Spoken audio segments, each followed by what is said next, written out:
नमस्कार. आज आपण मस्त अशी पनीर चिली बनवते. त्यासाठी आपण साधारण 1 पाव एवढं पनीर घेतलेलं आहे. त्याचे छान तुकडे करून घेऊ.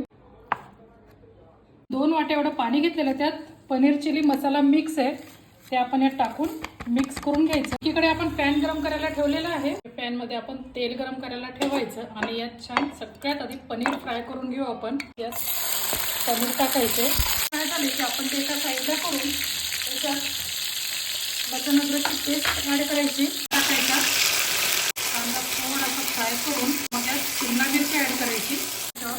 सोया sauce, tomato ketchup, chilli sauce add करायचा. पनीर चिलीचा जो मिक्स मसाला मिक्स करून घेतला तर तो आपण यात टाकायचा आणि 5 ते 10 मिनिटं छान उकळी येऊन शिजू द्यायचं. पनीर चिली मस्त तयार आहे. त्याच्यावर आपण मस्त कांदा. आपली पनीर चिलीची रेसिपी तयार आहे.